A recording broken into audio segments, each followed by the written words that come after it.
சொந்த வீடு வாங்க ஸ்டெப் ஸ்டோனுக்கு வாங்க.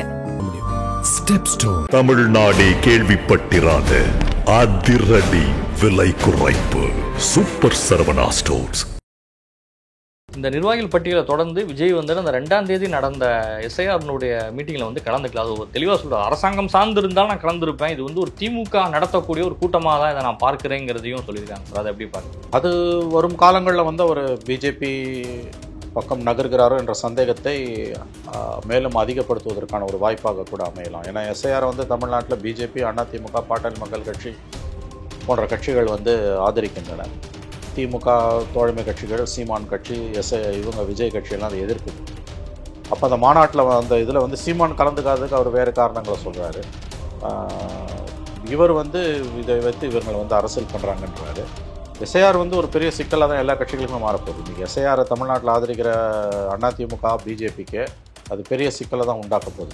இப்போ விஜய் கட்சியே கூட வந்து எஸ்ஐஆரால் பெருசாக பாதிக்கப்படும். ஏன்னா அவருடைய ஆதரவாளர்கள் எல்லாம் சின்ன பசங்க, 18லேருந்து 25 வயசு இருக்காங்க. அவங்க பேர்லாம் இப்போ லிஸ்ட்டில் வந்து 2004 லிஸ்ட்டில் அவங்க பேர் இருக்காது. இப்போ ஃப்ரெஷ்ஷாக அவங்க பேரை சேர்க்கும்போது என்ன டாக்குமெண்ட்டை கேட்பான், என்ன ஏகப்பட்ட சிக்கல். எத்தனை பேருக்கு பர்த் சர்டிஃபிகேட் இருக்கும், பர்த் சர்டிஃபிகேட் இல்லைன்னா அவங்க அம்மா அப்பாவோட ப்ரூஃப் இதை வந்து காமிக்கணும். விஜய் வந்து எஸ்ஐஆரால் தாவேக்காக்கும் பெரிய பாதிப்பு வரும் தான் நான் எதிர்பார்க்கிறேன். பட் அவரால் கிரவுண்டில் வந்து என்ன இறங்கி பண்ண முடியும்னு எனக்கு தெரியல. அவர் வரணுங்க, எல்லாத்தையும் ஒரு கீழே இருக்கவங்கிட்ட விட்டுட்டு ஒரு பணியூர்லேயே உட்காந்துன்னு இருக்காருன்னா எத்தனை நாளைக்கு ஒர்க் ஃப்ரம் ஹோம் பண்ணுவார்? ஒரு தடவை கூட தெருவு வந்து எட்டி பார்க்கலன்னா அப்புறம் என்ன அரசியல்வாதி? அது எஸ்ஐஆர் மாதிரி பிரச்சனை ஒரு களத்துக்கு வரணும்.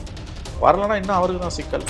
21 வயது பெண் அவருடைய நண்பருடன் பேசி கொண்டிருந்தார் என்பதற்காக வந்து அவர் அடித்து அந்த அவருடைய நண்பரையும் அடித்து கடுமையாக காயப்படுத்தியிருக்காங்க. அந்த பெண் கூட்டு பாலியல் வன்முறைக்கு ஆளாக்கப்பட்டிருக்கிறாள்.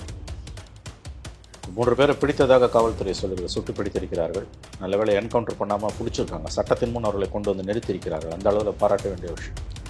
சட்டத்தின் முன் அவர்களை நிறுத்தி அவர்கள் தான் குற்றவாளிகள் நிரூபிக்க வேண்டிய பொறுப்பு காவல்துறைக்கு இருக்கிறது. மனித மனங்கள் மாறலைன்னா எவ்வளோ போலீஸை வச்சாலும் ஒன்றும் பண்ண முடியாது.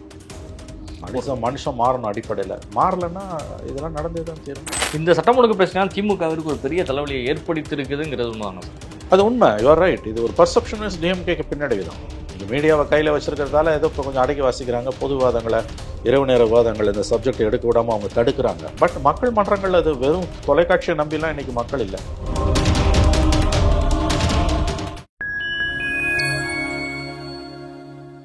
பாயிண்ட் மீடியாவோட ஒரு ஸ்பெஷல் இன்டர்வியூவில் சிறப்பு அழைப்பாளராக தமிழ்நாட்டினுடைய மூத்த ஊடகவியாளர் மணிசார் அவர்கள் இணைந்துள்ளார். கேட்பதற்கான கேள்விகள் நிறைய இருக்கின்றன. வாருங்கள் நிகழ்ச்சிகள் சொல்லலாம். வணக்கம் சார்.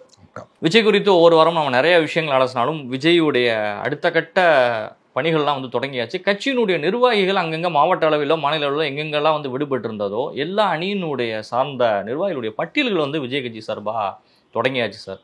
பணியில் எப்படி பார்க்குறீங்க? மாமல்லபுரம் சந்திப்பிற்கு பின்னால் அதுதான் கரூர் இன்சிடென்ட்டுக்கு பிறகு 1 மாத காலம் வனவாசத்தில் இருந்தாங்க. இப்போ இயங்க ஆரம்பிச்சிருக்காங்க, அரசியல் ரீதியாக இயங்க ஆரம்பிச்சிருக்காங்க. அதனால தான் இந்த பெயர்கள் எல்லாம் வந்து பிரசுரிக்கப்படுகின்றன. ஆஃபீஸ் பேரர்ஸ்லாம் நிர்வாகிகள் பட்டியல் வெளியிடப்படுகிறது. வரவேற்கத்தக்கது. அரசியல் ரீதியாக இன்னும் களத்தில் இறங்கி ஒர்க் பண்ணாங்கன்னா அது அவங்களுக்கும் நல்லது, மாநிலத்துக்கும் நல்லது. இந்த நிர்வாகிகள் பட்டியலை தொடர்ந்து விஜய் வந்து அந்த 2ஆம் தேதி நடந்த எஸ்ஐஆர்னுடைய மீட்டிங்கில் வந்து கலந்துக்கல. அது ஒரு தெளிவாக சொல்கிறார். அரசாங்கம் சார்ந்து இருந்தாலும் நான் கலந்துருப்பேன், இது வந்து ஒரு திமுக நடத்தக்கூடிய ஒரு கூட்டமாக தான் இதை நான் பார்க்குறேங்கிறதையும் சொல்லியிருக்காங்க சார். அதை எப்படி பார்க்குறீங்க? ஆமாம், அந்த கூட்டத்தில் அவங்க கலந்துக்காமல் இருக்கிறதுக்கு காரணங்கள் எஸ்ஐஆரை எதிர்க்கிறாரு, ஆனால் திமுக அதை வச்சு அரசியல் செய்துன்ற பாயிண்ட்டை அவர் அங்கே நிறுவுறாரு. அது வரும் காலங்களில் வந்து அவர் பிஜேபி பக்கம் நகர்கிறாரோ என்ற சந்தேகத்தை மேலும் அதிகப்படுத்துவதற்கான ஒரு வாய்ப்பாக கூட அமையலாம். ஏன்னா எஸ்ஐஆர் வந்து தமிழ்நாட்டில் பிஜேபி, அதிமுக, பாட்டாளி மக்கள் கட்சி போன்ற கட்சிகள் வந்து ஆதரிக்கின்றன. திமுக தோழமை கட்சிகள், சீமான் கட்சி, இவங்க விஜய் கட்சியெல்லாம் அதை எதிர்க்குது. அப்போ அந்த மாநாட்டில் அந்த இதில் வந்து சீமான் கலந்துக்காததுக்கு அவர் வேறு காரணங்களை சொல்கிறாரு. இவர் வந்து இதை வைத்து இவர்கள் வந்து அரசியல் பண்ணுறாங்கன்றாரு. எஸ்ஐஆர் வந்து ஒரு பெரிய சிக்கலாக தான் எல்லா கட்சிகளுக்குமே மாறப்போகுது. இன்றைக்கி எஸ்ஐஆரை தமிழ்நாட்டில் ஆதரிக்கிற அதிமுக, பிஜேபிக்கு அது பெரிய சிக்கலை தான் உண்டாக்க போகுது. இன்னும் சொல்லப்போனால் என்கிட்ட ஒரு அதிமுக நண்பர் பேசிகிட்டு இருக்கும்போதே சொன்னது வந்து, நான் தலைவர்கள் வந்து விவரம் தெரியாமல் இதை ஆதரிக்கிறாங்க, இதில் எதிர்க்கிற திமுக இதில் பலனடைய போகுது, இதை ஆதரிக்கிற அதிமுக தான் கோட்டை விட போகுது அப்படின்னு சொன்னார். ஸோ இதில் முட்டாள்தனமாக உச்சநீதிமன்றத்தில் போய் நாங்கள் ஆதரித்து மனு போடுவோம்லாம் ஜெயக்குமார் பேசுகிறேன். இதெல்லாம் அப்போ அதாவது வந்து முழுக்க தவிர்க்கப்பட வேண்டிய ஒரு காரியம். எஸ்ஐஆர் வந்து ஒரு பெரிய சிக்கலை தான் உண்டாக்க போகுது. எஸ்ஐஆர் கண்டிப்பாக வேணும். ஆனால் ஓராண்டு கால இடைவெளியில் பண்ணணும். அவசரமாக 2 மாதத்துலலாம் எஸ்ஐஆர் பண்ணுறதுல ஏகப்பட்ட சிக்கல்கள் வரப்போகுது. எவ்வளோ பேர் விடுபட போகுதுன்னே தெரியல. ஏன்னா ஃப்ரெஷ்ஷாக எல்லாருமே எனுமரேட் பண்ணணும். எத்தனை பேர் ஆர்வம் காட்டுவாங்க, இவ்வளோ விஷயங்கள் அதில் இருக்குது. எவ்வளோ சிக்கல் வந்துன்னா அதை கலையறதுக்கு போய் எத்தனை பேர் க்யூவில் நிற்பாங்கிறது. ஆன்லைன்லலாம் எல்லாரெல்லாம் டிஜிட்டல் லிட்ரஸியை 4% 5% இருக்க ஒரு மாநிலத்தில் வந்து ஆன்லைன் மூலமாலாம் எல்லாரும் போய் பண்ண மாட்டாங்க. ஃபிசிக்கலாக தான் பண்ணணும். பண்ண முடியாதவங்களுக்கு ஹெல்ப் பண்ணணும். நீங்கள் அதான் ஒரு ஜனநாயகம். இப்போ எஸ்ஐஆரை வந்து இவ்வளோ குறுகிய காலத்தில் பண்ணுறது தான் நம்ம எதிர்க்கிறோம். எஸ்ஐஆரை வந்து இன் பிரின்சிபல் யாரும் எதிர்க்க முடியாது. அது ஆண்டுதோறும் 10 ஆண்டுகளுக்கு ஒரு முறை சுதந்திரத்துக்கு பிறகு நடந்துக்கிட்டே தான் இருக்குது. தேர்தலுக்கு கரெக்டாக 5 மாதத்தை வச்சுட்டு பண்ணுறது தான் இன்றைக்கி சிக்கலாக இருக்குது. இப்போ விஜய் கட்சியே கூட வந்து எஸ்ஐஆரால் பெருசாக பாதிக்கப்படும். ஏன்னா அவருடைய ஆதரவாளர்கள் எல்லாம் சின்ன பசங்க, 18லேருந்து 25 வயசு இருக்காங்க. அவங்க பேர்லாம் இப்போ லிஸ்ட்டில் வந்து 2004 லிஸ்ட்டில் அவங்க பேர் இருக்காது. இப்போ ஃப்ரெஷ்ஷாக அவங்க பேரை சேர்க்கும்போது என்ன டாக்குமெண்ட்டை கேட்பான், என்ன ஏகப்பட்ட சிக்கல். எத்தனை பேருக்கு பர்த் சர்டிஃபிகேட் இருக்கும், பர்த் சர்டிஃபிகேட் இல்லைன்னா அவங்க அம்மா அப்பாவோட ப்ரூஃப் இதை வந்து காமிக்கணும். விஜய் வந்து எஸ்ஐஆரால் தாவேக்காக்கும் பெரிய பாதிப்பு வரும் தான் நான் எதிர்பார்க்கிறேன். ஏன்னா அதிகமாக அந்த இளைஞர்களுடைய ஓட்டை நம்பி தான் அந்த அரசியல் இயக்கம் வந்துட்டு களத்தில் இருக்குது. இதுலேயே ஒரு பாதிப்பு ஏற்பட்டுச்சுன்னா விஜய் எதிர்பார்க்கக்கூடிய ஒரு இம்பாக்டை கிரியேட் பண்ணுறதுலையும் பிரச்சனை வந்து. எஸ்ஐஆர் வந்து விஜய் கட்சியோட அவருடைய வாக்காளர்களை பொறுத்த வரைக்கும் சின்ன பசங்க, ஜென் ஜி கேட்டகரி, அவர்களை எந்த அளவுக்கு அது பாதிக்க போகுதுன்றது அவங்கள அதிகமாக பாதிக்க வாய்ப்பு இருக்குது. அவர் கரெக்டாக தான் அதை எதிர்க்கிறாரு. பட் கிரவுண்டில் இறங்கி அவங்க ஆளுங்க எப்படி அதை சமாளிக்க போகிறாங்கன்றது தெரியல நமக்கு. தீவிரத்தன்மையை விஜய் உணராமல் இருக்காரா? இதனுடைய தன்மைகள் என்ன? உணர்ந்திருக்காரு. ஆனால் அவரால் எதுவும் பெருசாக செய்ய முடியாதுன்னு எனக்கு தோணுது. இன் பிரின்சிபல் அவர் எதிர்க்கிறாரு, அது வரவேற்கத்தக்கதான். பட் அவரால் கிரவுண்டில் வந்து என்ன இறங்கி பண்ண முடியும்னு எனக்கு தெரியல. அவர் வரணுங்க, எல்லாத்தையும் அவர் கீழே இருக்கவங்கிட்ட கொடுத்துட்டு ஒரு பணியூர்லேயே உட்காந்துன்னு இருக்காருன்னா எத்தனை நாளைக்கு ஒர்க் ஃப்ரம் ஹோம் பண்ணுவார்? ஒரு தடவை கூட தெருவுக்கு வந்து எட்டி பார்க்கலாம், அப்புறம் என்ன அரசியல்வாதியோ? அது எஸ்ஐஆர் மாதிரி பிரச்சனை ஒரு களத்துக்கு வரலன்னா இன்னும் அவருக்கு தான் சிக்கல். ஏன்னா நிர்வாகத்தினுடைய அந்த குழுக்கள்லாம் அமைச்சு வேலைகள் வந்து மும்முரப்படுத்திட்டாங்க. ஏன்னா தேவையான போஸ்டிங்ஸ் வந்து போட தொடங்கியாச்சு. மாவட்ட அளவில் வந்துட்டு என்னென்னலாம் பண்ணணுமோ அதெல்லாம் பணிகள் முழுமையாக தொடங்கியாச்சு. இப்போ விஜய் அடுத்த கட்ட பாய்ச்சலுக்கு தயாராகிறாங்கிறதான அது காட்டுகிறது. பாய்ச்சலா அல்லது வந்து அது வந்து வெறும் நடையா, தத்தி நடக்கக்கூடிய ஒரு குழந்தையின் நடையான்னு நமக்கு தெரியாது. கிரவுண்டுக்கு வராமல் இந்த எல்லாரும் ஒர்க் பண்ணுறாரு, அவர் மட்டும் ஒர்க் பண்ணலையா? அவர் நிர்வாகிகளை நியமிக்கிறாரு, அறிக்கை கொடுக்குறாரு, எல்லாம் கரெக்டு. கிரவுண்டுக்கு வரணும்ல. நாளைக்கு பொதுக்குழுவில் என்ன தீர்மானம் போட போகிறாங்கன்றது முக்கியம். ரொம்ப முக்கியமாக இப்போ செப்டம்பர் 27 நிறுத்தப்பட்ட அந்த பயணம் அது தொடருதுன்னா எந்த வடிவத்தில் தொடரும், எப்போ வரப்போகிறாரு, இவ்வளோ விஷயம் இருக்குது. மக்களுக்கும் அவருக்கு இன்றைக்கி என்ன சம்மந்தம்? மக்களோட பங்களிப்பே இல்லாமல் தான் அந்த கட்சி இயங்கிக்கிட்டு இருக்கு. மக்களுக்கும் அவருக்குமான இணைப்பாக இருந்தது அந்த ரோட் ஷோஸு, அதுவும் நின்று போச்சு. இப்போ மக்களோட அவருக்கு எந்த விதத்தில் தொடர்பு இருக்குது? எந்த விதத்துலையுமே தொடர்பு இல்லை. அப்போ இது என்ன அரசியல்வாதி? ஒரு வழக்கமான அரசியல்வாதியாக இருந்தால் கடிதங்கள் எழுதுறது, அறிக்கை கொடுக்கறது, ப்ரெஸ் மீட் பண்ணுறது, ப்ரெஸ் மீட் மூலமாக தான் தொண்டர்களோட தொடர்பில் இருக்க முடியும். அல்லது உள்ளூர் அளவில் போராட்டங்களை கலந்துக்கிறது, ஆர்ப்பாட்டங்களில் கலந்துக்கிறது, உண்ணாவிரத போராட்டங்கள், இந்த மாதிரி எதுவுமே எந்த பொலிட்டிக்கல் ஆக்டிவிட்டியுமே இல்லை. பனையூருக்குள்ள அவர் பாட்டு வீட்டில் பங்களாவில் உட்காந்துன்னு இருக்கு. ஒரு அறிக்கை கொடுத்தாருன்னா அல்லது ட்விட்டர் போட்டு, இப்போ ட்விட்டர் கூட கிடையாது, ட்வீட் போடுறது கூட இல்லை, வீடியோ அறிக்கை மட்டும் கொடுத்துட்டு இருக்காரு. அறிக்கை மட்டும் அதை மட்டும் வச்சு எப்படி அரசியல் பண்ணுவார்? எப்படி பண்ணுவீங்க சார்? அதை மட்டும் வச்சு வெறும் அறிக்கை மட்டும் வச்சு அரசியல் எப்படி நீங்கள் பண்ணுவீங்க? கிரவுண்டில் எங்கே உங்கள் பங்களிப்புன்றது என்ன? உங்கள் பார்ட்டிசிபேஷன் இல்லாமல் நீங்கள் எப்படி அரசியல் பண்ணுவீங்க? ஒரு தமிழ்நாட்டையே ஒரு உலுக்கிய சம்பவமாக ஏற்கனவே நிறைய விஷயங்கள் வந்துட்டு பாலியல் ரீதியான வன்கொடுமை பிரச்சனைகள் நிறையா வந்துட்டு தமிழகம் வந்து சந்தித்து இருக்கிறது. கோயம்புத்தூரில் நேற்று நடந்த ஒரு இன்சிடெண்ட் வந்துட்டு ஒரு கல்லூரி மாணவி வந்துட்டு 3 நபர்களால் வந்துட்டு பாலியல் துன்புறுத்தலுக்கு ஆளாகியுள்ளார். இது ஒரு பெரிய அளவில் தமிழ்நாட்டு அரசியலில் ஒரு இம்பேக்ட் கிரியேட் பண்ணியிருக்கு சார். எப்படி பார்க்குறீங்க? ரொம்ப கொடுமையான விஷயங்க. ரொம்ப மிகுந்த சோகத்தை, துக்கத்தை, வருத்தத்தை ஏற்படுத்தக்கூடிய ஒரு நிகழ்ச்சி. ரொம்ப ரொம்ப துரதிருஷ்டவசமான சம்பவம். 21 வயது பெண் அவருடைய நண்பருடன் பேசி கொண்டிருந்தார் என்பதற்காக வந்து அவரை அடித்து அந்த அவருடைய நண்பரையும் அடித்து கடுமையாக காயப்படுத்தியிருக்காங்க. அந்த பெண் கூட்டு பாலியல் வன்முறைக்கு ஆளாக்கப்பட்டிருக்கிறாள். 3 பேரை பிடித்ததாக காவல்துறை சொல்லுகிறது. சுட்டு பிடித்திருக்கிறார்கள். நல்லவேளை என்கவுண்டர் பண்ணாமல் பிடிச்சிருக்காங்க. சட்டத்தின் முன் அவர்களை கொண்டு வந்து நிறுத்தியிருக்கிறார்கள். அந்த அளவில் பாராட்ட வேண்டிய விஷயம். சட்டத்தின் முன் அவர்களை நிறுத்தி அவர்கள் தான் குற்றவாளிகள் என்று நிரூபிக்க வேண்டிய பொறுப்பு காவல்துறைக்கு இருக்கிறது. இது சமூகத்தின் தோல்வி தான். இது ஒட்டுமொத்த சமூகத்தின் தோல்வி. பெண்ணை வந்து ஒரு நுகர்வு பொருளாக பார்க்கக்கூடிய சமூகத்தில் இது இயல்பான ஒன்று தான். இது அப்படி நடந்தே தான் தீரும். வீட்டில் பெண் குழந்தையும் ஆண் குழந்தையும் வளர்க்கும் போதே பெண் குழந்தைக்கு காட்டக்கூடிய பாரபட்சம் தான் இங்கே வந்து நிற்குது. இன்றைக்கி வந்து ஒட்டுமொத்தமாக வந்து தமிழ்நாட்டில் வந்து இத்தகைய சம்பவங்கள் அதிகரிப்பது என்பது ரொம்ப தவறானது, வேதனையானது தான். இது இரும்புக்கரம் கொண்டு ஒடுக்கப்படணும். அது வெறும் போலீஸால் மட்டும் ஒடுக்க முடியாது. சமூகத்தோட பிரச்சனை. இது வெறும் லா அண்ட் ஆர்டர் பிரச்சனையாக பார்க்க முடியாது. மனித மனங்கள் மாறலைன்னா எவ்வளோ போலீஸை வச்சாலும் ஒன்றும் பண்ண முடியாது. மனுஷன் மாறணும் அடிப்படையில். மாறலைன்னா இதெல்லாம் நடந்தே தான் தீரும். சட்டம் ஒழுங்கு குறித்த தமிழ்நாடு அரசு மீது விமர்சனங்கள் வந்து நிறைய இருக்குது. சட்டம் ஒழுங்கு இந்த ஆட்சியில் வந்து சீர்கட்டுச்சு, கொலைகளுக்கு பஞ்சமே கிடையாது. இது போன்ற பாலியல் பிரச்சனைகள் அண்ணா யூனிவர்சிட்டி பார்த்து நம்ம நிறைய விஷயங்கள் வந்து கடந்து வந்தாயிற்று. ஆனால் இந்த விஷயத்தில் அரசாங்கம் வந்துட்டு பெரிய அளவில் வந்துட்டு செயல்படலை அப்படிங்கிறத எப்படி பார்க்குறீங்க சார்? இது மாதிரி விஷயங்கள் நடக்காமல் இருப்பது தடுப்பு இல்லைங்க. எனக்கு அதில் ஒரு மாறுபட்ட கருத்து இருக்குது. இப்போ பிடிச்சிருக்காங்க ஒரு 3 பேர் பிடிச்சிருக்காங்க. அதுவும் எனக்கு வழக்கமாக இந்த மாதிரி பண்ணும்போது எலெக்ஷன் நெருக்கத்தில் வரும்போது என்ன பண்ணுவாங்கன்னா, கூட்டு மனசாட்சியை திருப்திப்படுத்துவதற்குன்னு என்கவுண்டர் பண்ணுவாங்க. என்கவுண்டர் பண்ணலை, காலில் சுட்டு தான் உயிரோடு தான் பிடிச்சிருக்காங்க. 3 பேர் மேலேயும் வழக்கு போடும். காலில் சுட்டு பிடிச்சிருக்காங்கன்னா உயிருக்கு ஆபத்து இல்லை. ஒரு வார காலத்தில் 10 நாட்கள் அவர்கள் குணமடைந்து திரும்புவார்கள். அப்போ காவல்துறை கைது செய்யப்பட்டு அவர்கள் வந்து நிச்சயமாக வந்து சட்டத்தின் முன் நிறுத்தப்படுவார்கள். இதில் வெறும் கவர்மெண்ட்டை மட்டும் இப்படி குறை சொல்ல முடியும்? இந்த சம்பவம் ஏன் நடக்குது?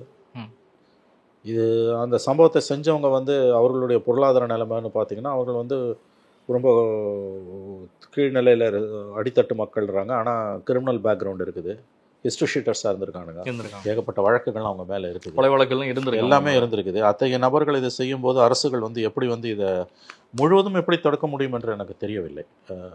முழுவதும் தடுப்பது கவர்மெண்ட்டுக்கிட்ட மட்டும் இல்லை, சமூகத்துக்கிட்ட இருக்குது.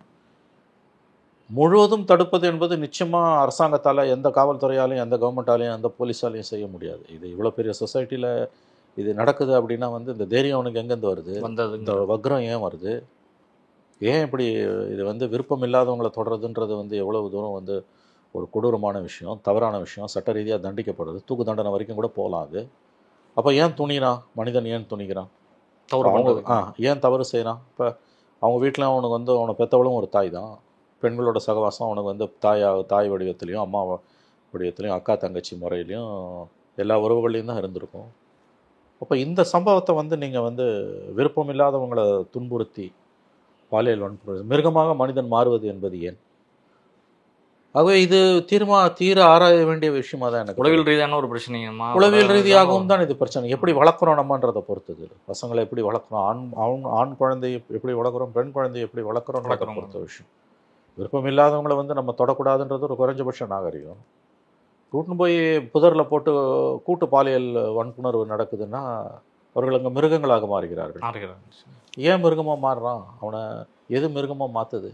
எப்படி கவர்மெண்ட்டால் இதை கண்ட்ரோல் பண்ண முடியும்? எனக்கு புரியல. இது வந்து தூக்கு தண்டனைலாம் இதுக்கு தீர்வு கிடையாது. எத்தனை தூக்கு தண்டனை கொடுத்தாலும் இந்த நாய்கள் வந்து இப்படி தான் செயல்படும், இந்த வெறி நாய்கள் இப்படி தான் இருக்கும். அப்போ வளர்ப்புலேருந்தே வரக்கூடிய பிரச்சனை இது. ஓரளவுக்கு தான் அரசை குறை சொல்லலாமே ஒழிய இதில் இந்த விஷயத்தில் எனக்கு என்னமோ வந்து இது எந்த அரசாங்கத்திலையும் நடக்கலாம், எந்த ஆட்சியிலையும் நடக்கலாம். அதுக்கு பிறகு என்ன நடவடிக்கைன்றது தான் முக்கியம். இப்போ பிடிச்சிருக்காங்க, 24 மணி நேரத்தில் பிடிச்சிட்டாங்க. அந்த அளவில் பாராட்ட வேண்டிய விஷயம் தான்.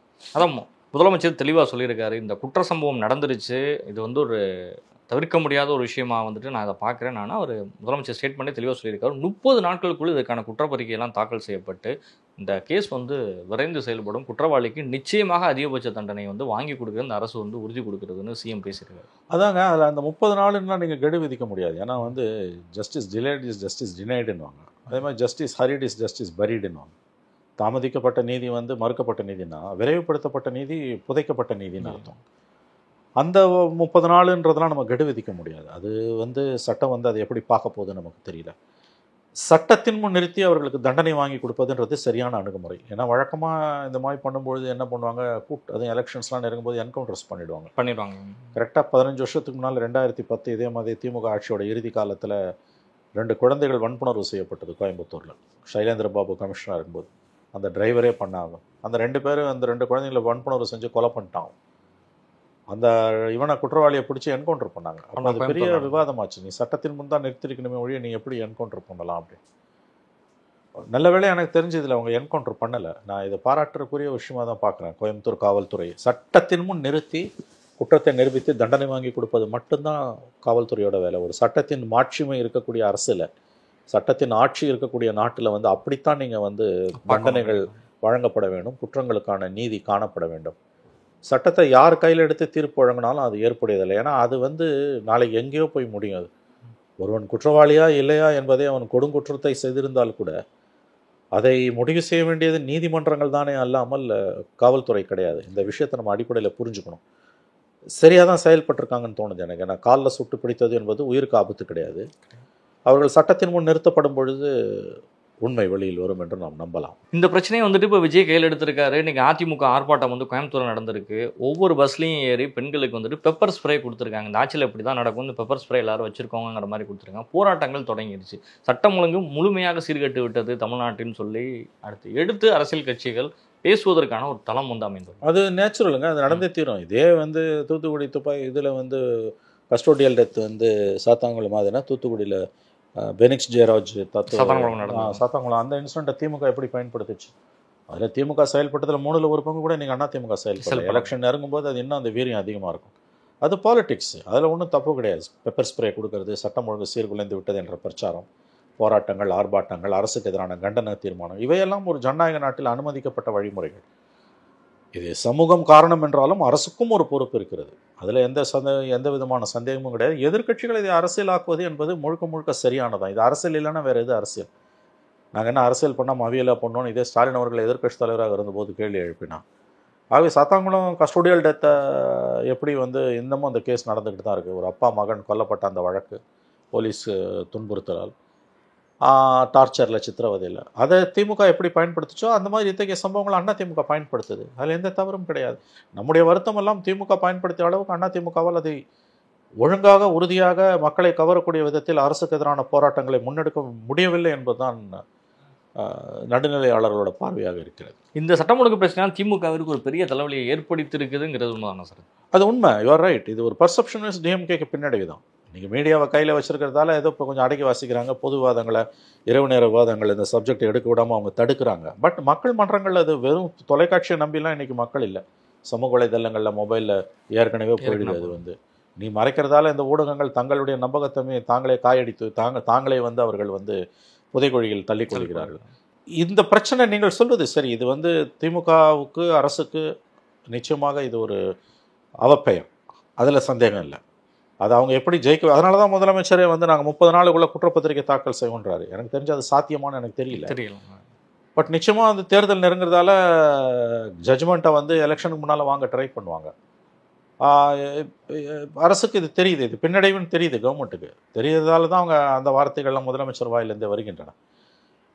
நிச்சயமாக இது ஒரு பின்னடைவு அரசுக்கு. இது ஒரு இத்தகைய சம்பவங்கள் திமுக அரசுக்கு ஒரு பெருத்த பின்னடைவு, அவப்பெயர் என்பதில் சந்தேகம் இல்லை. இப்போ குறிப்பாக நானூசிட்டி மேட்டர் எடுத்தது, அதுக்கப்புறம் இந்த கோவை மேட்ரு, அதுக்கு முன்னாடி இடையில நடந்த அந்த கிட்னி திருட்டு மேட்டர்லையும் வந்துட்டு இப்போ மேல்முறையீடுக்கு அதிமுக வந்து அடுத்த கட்ட முயற்சி. இந்த விஷயத்தை நாங்கள் எக்காரணத்தை கொண்டு விட மாட்டோம், திமுக எம்எல்ஏங்கிறதுனால நீங்கள் காப்பாற்றுறதுக்கு முழுமையாக துடிக்கிறீங்க, இந்த விஷயத்தில் நாங்கள் என்றைக்குமே நாங்கள் அமைதி ஆக மாட்டோம், நீதி கிடைக்கிற வரைக்கும் போராடுவோங்கிறதையும் இபிஎஸ் சொல்லியிருக்காரு. நியாயமான கோரிக்கை, நல்லது தான் அது. ஏன்னா வந்து தவறு நடந்திருக்குன்னு அரசு நியமித்த குழுவே சொல்லும்பொழுது அந்த மருத்துவமனையை செயல்பட அனுமதிப்பதும், எஸ்ஐடி ஆர்டர் பண்ணி இன்ன வரைக்கும் ப்ராப்பராக கேஸை மூவ் ஆகல, என்னென்னமோ சட்டங்களை போட்டு அவங்க மேனேஜ் பண்ணிகிட்டு இருக்காங்க. அப்போ அரசு வந்து யாரையோ காப்பாற்ற முயற்சிக்கிறது என்ற எண்ணம் எழுவது இயல்பானது. அதிமுக சரியாக தான் இந்த விஷயத்தில் அதிமுக சரியான பாதையில் தான் போகிறது. இன்னும் விரைவாகவும் இன்னோவேட்டிவ் மெத்தட்ஸ்லையும் அவங்க செயல்படணும். இன்னும் ஒரு புதிய விதமான தந்திரங்களை பயன்படுத்தணும். இதே இன்றைக்கி திமுக எதிர்கட்சியாக இருந்து அதிமுக எம்எல்ஏவோட மருத்துவமனையில் இது நடந்திருந்ததுன்னா திமுக இதை வேறு மாதிரி திருப்பி கொண்டு போயிருக்கோம். அந்த சாமர்த்தியம் அதிமுக இல்லை என்பதுதான் உண்மையானவர்களோட வாதமாக இருக்கிறது. ஆகவே இந்த அளவில் வந்து அவர்கள் நாங்கள் இதை விடமாட்டோம், சட்டத்தின் முன் இவர்கள் நிறுத்தோம் என்று சொல்வது வரவேற்கத்தக்கதுன்னு தான் நான் நினைக்கிறேன். ஒரு குறிப்பாக வந்துட்டு நகராட்சி நிர்வாகத்துறையில் நடந்த அந்த ஊழல் பற்றி வந்து இடியுடைய இது நடக்கும், அடுத்தடுத்த ப்ராசஸ் போகுங்கிறது வந்து பேசப்பட்ட நிலையில் வந்துட்டு நேருடைய பிறந்தநாள் விழாவுக்கு எப்பயுமே ஒரு பெரிய அளவில் கொண்டாடப்படுற ஒரு விஷயமா இருந்துச்சு திருச்சி மாநகரில். இந்த பிரச்சனையை பேஸ் பண்ணி நேற்று இருக்கிற பேனர்ஸ் எல்லாமே அகற்றிட்டாங்க. நேரு சைடில் இருந்தும் வந்துட்டு கம்ப்ளீட்டாக அதனுடைய பிறந்தநாள் கொண்டாட்டங்களும் முழுமையாக தள்ளி வைக்கப்பட்டு நேரு கைது செய்யப்படுவார், அது வந்து உறுதியாக நடக்கும்னு சொல்லி அதிமுக ஆஃபீஸுக்கு வெளியிலே பேனர் வச்சுருக்காங்க, இடியால் அரசு செய்யப்படுவார் அப்படின்னு. அதெல்லாம் தெரியலங்க. எஃப்ஐஆர் போடணும் முதல்ல. ப்ரெடிகேட் அஃபென்ஸ்ன்றது முதல் வழக்கு பதிவு பண்ணால் தான் இடி உள்ளே வர முடியும். இப்போதைக்கு இடி உள்ளே வரவே முடியாது. அதனால தான் அவன் ஹைகோர்ட்டில் போய் டிஜிபி கிட்ட கேஸை ரெஜிஸ்டர் பண்ணுன்னு கேட்குறாங்க. ஹைகோர்ட் ஒன்றும் ஆர்டர் பண்ணல.